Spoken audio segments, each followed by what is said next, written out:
Hey everyone, welcome back to the Azure Data Factory session. In today's session, I am going to take you through the basics of variables. Variables play a vital part in any technology. If it is in SSIS, right, it would play a major part to drive expressions and dynamic values. Okay, in Azure Data Factory also, variables play a major part.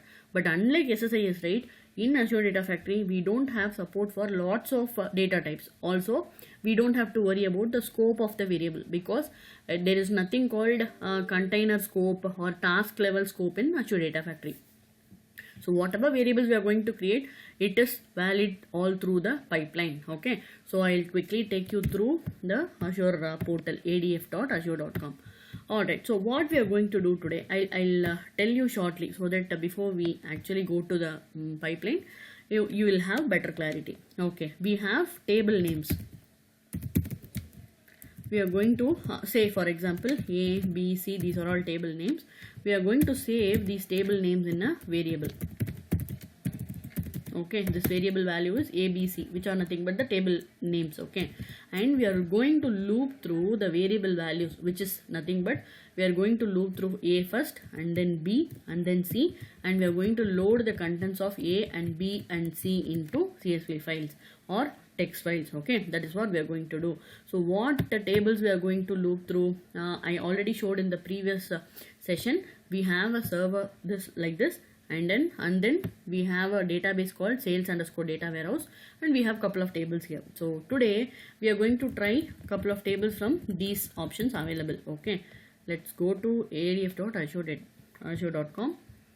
Here we have to create a pipeline. We'll create a pipeline freshly for variable demo. Okay, so we'll name it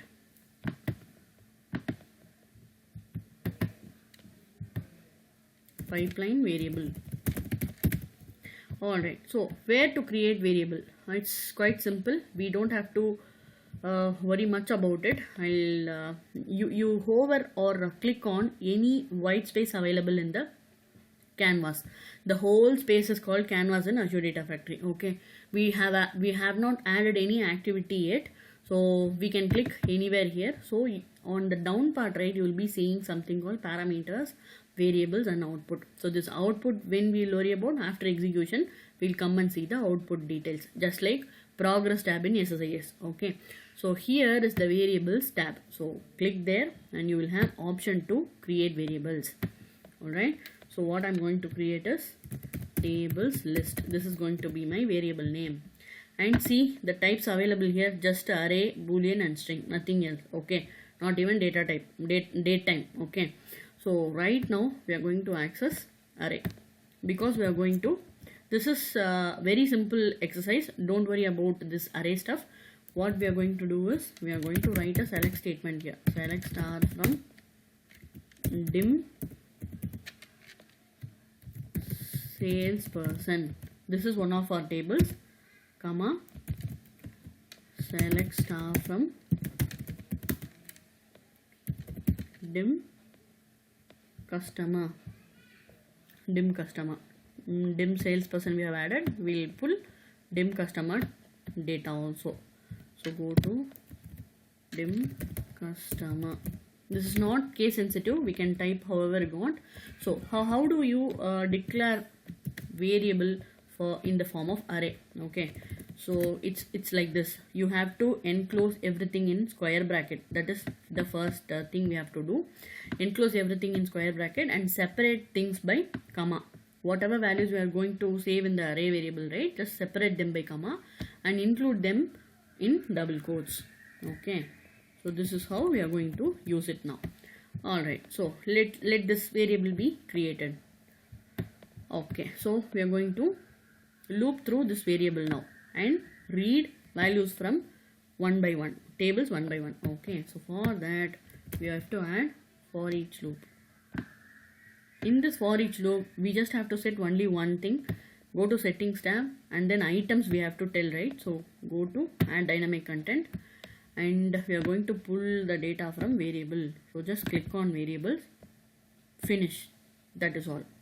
Okay, alright, so for each loop setting is done. So just click on this pencil icon and we'll have to do a copy activity, right?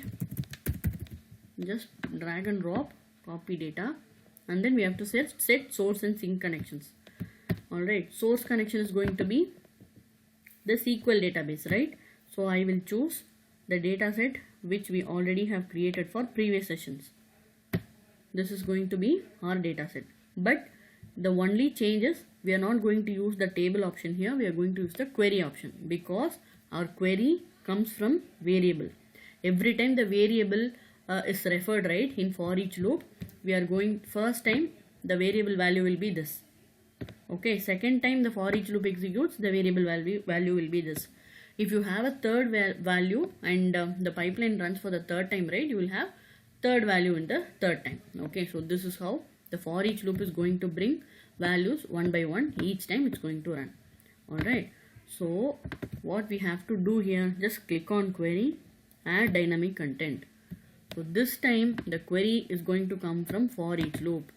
So the current item, this will refer to the first select query in the first run and second select query in the second run. That is all. Our job is done in source. Go to sink. Sink is going to be the same blob storage that we have been using in all the sessions right now, till now. Okay, so I'll just rename it to be CSV. Let's save it as CSV.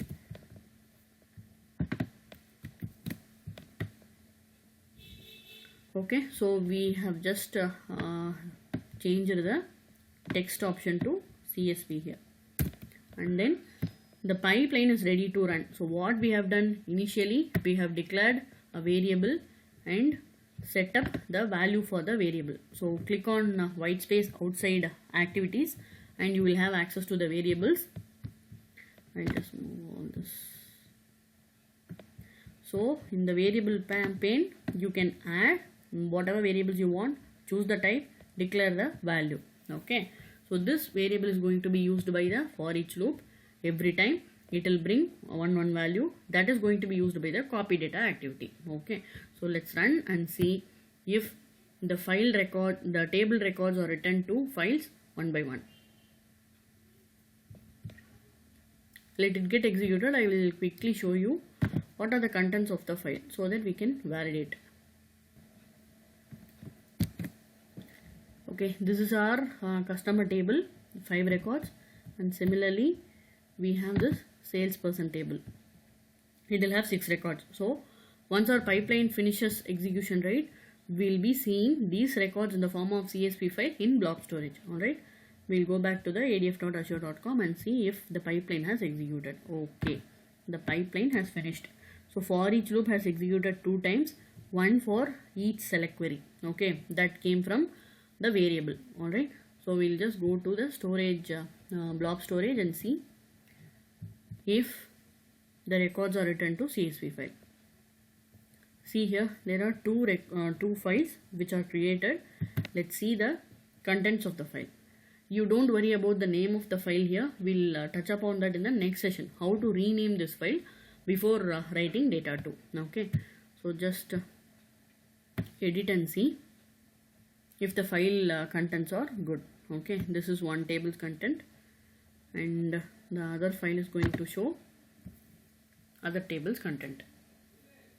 So this is how you use variables in pipeline in a simple manner to loop through and do any logical stuff. Okay, if you have any questions about variables or using it in for each loop or any pipeline activity, right, you just ping me or let me know in the comment section. Okay, thanks for watching this video. We'll come up with more examples for variables in the next session. And if you haven't subscribed to my channel, please do subscribe and support me. Thanks for watching.